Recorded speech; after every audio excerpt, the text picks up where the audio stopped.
जलजीवन mission ही राज्य सरकारची महत्त्वाकांक्षी योजना नाशिक जिल्ह्यात केवळ कागदावरच पूर्ण केली जात असल्याचं समोर आलेलं आहे। या योजनेवरती कोट्यवधी रुपये खर्चून सुद्धा या ज्या गावांमध्ये ही योजना राबवण्यात आली त्या गावांमधील महिलांना हंडाभर पाण्यासाठी सुद्धा जीवघेणी कसरत करावी लागते।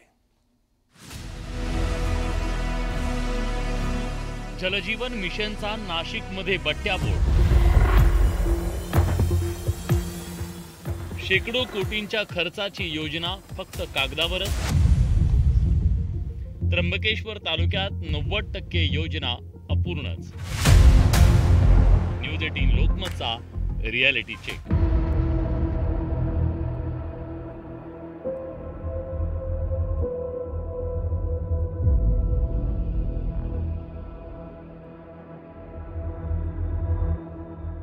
गाव खेड्यांवर स्वच्छ पाणी देण्यासाठी सरकारनं जलजीवन मिशन ही महत्त्वाकांक्षी योजना सुरू केली।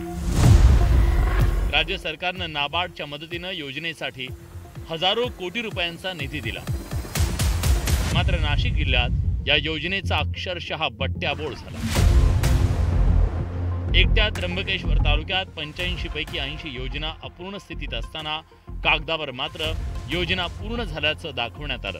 हा जलजीवन मिशन योजनेअंतर्गत आलेला पाणी पुरवठा योजनेचा पाईप आहे आणि हा पाईप केवळ गावाच्या अशा कोपऱ्यापर्यंत आणून सोडण्यात आलेला आहे आणि तो देखील वरवर अशा पद्धतीने टाकण्यात आलेला हा पाईप आहे आणि या पाईपद्वारे येणारं पाणी जे आहे ते या लोकांना घरापर्यंत दिलं जाईल अशा प्रकारची ही योजना होती आणि कागदावर देखील ही योजना पूर्ण झाली आहे आणि सद्यस्थितीमध्ये या गावातील लोकांना नळाद्वारे पाणी जे आहे ते दिलं जात आहे अशा पद्धतीची माहिती जी आहे ती नाशिकच्या पाणी पुरवठा विभागाच्या अभियंत्यांनी दिलेली आहे। आता अस्तित्वातील पाणी पुरवठा योजना सुरू आहे असं जे कागदावर म्हटलंय ते प्रत्यक्षात आहेत का, तर प्रत्यक्षामध्ये आपण गावात आल्यानंतर अशा पद्धतीची कुठलीही पाण्याची योजना या गावामध्ये नाहीये।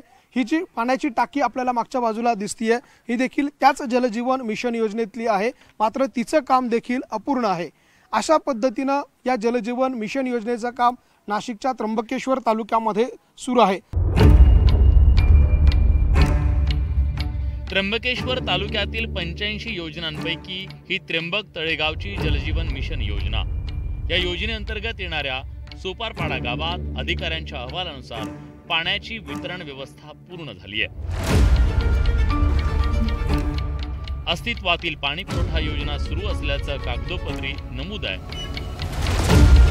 पण प्रत्यक्षात जेव्हा आम्ही या गावात गेलो तेव्हा या गावातील महिलांना गावाला लागून असलेल्या धरणालगत खड्डा खोदून पाणी भरावं लागत असल्याचं वास्तव समोर आलं। धरण उशाला आणि कोरड घशाला या मराठी म्हणीचा प्रत्यय कसा असतो हे आज आपल्याला पाहायला मिळतं। मी नाशिकच्या त्र्यंबकेश्वर तालुक्यामध्ये आहे आणि त्र्यंबकेश्वर तालुक्यातील एका पाड्यावरचं हे भीषण वास्तव मी तुम्हाला दाखवतोय।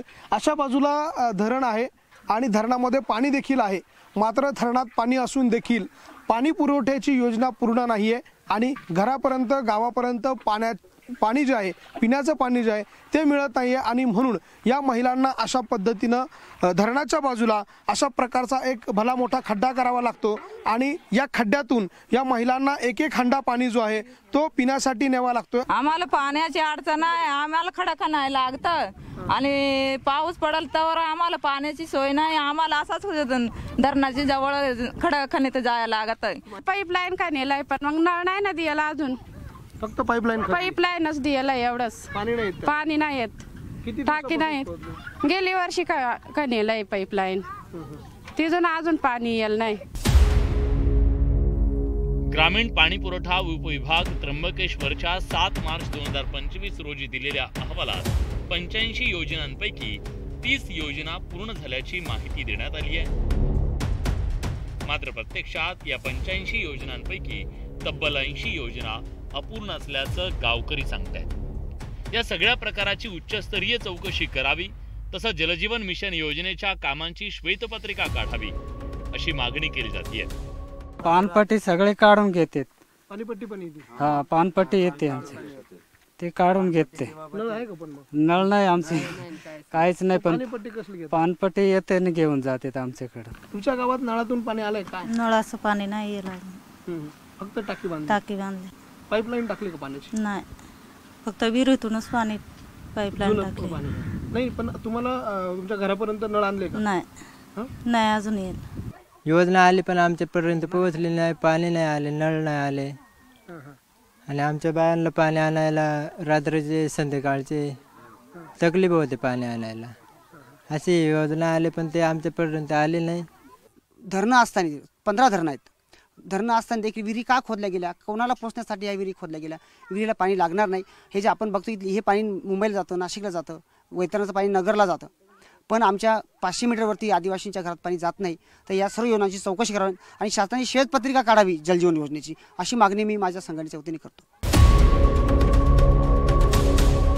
नाशिकच्या एका तालुक्यात जलजीवन मिशन योजनेची ही अवस्था असेल तर जिल्ह्यात काय स्थिती असेल असा सवाल उपस्थित होतो.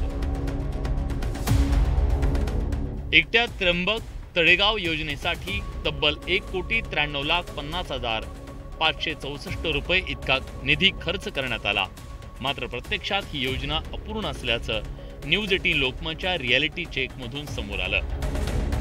त्यामुळे नाशिक जिल्ह्यात आणि विशेषतः त्र्यंबकेश्वर तालुक्यात जलजीवन मिशन योजनेत शेकडो कोटी रुपयांचा घोटाळा झाल्याचं स्पष्ट आहे. आता या सगळ्या घोटाळ्यावर प्रशासन कारवाई करणार की पुन्हा ठेकेदारांना पाठीशी घालणार हे पाहणं महत्त्वाचं ठरणार आहे.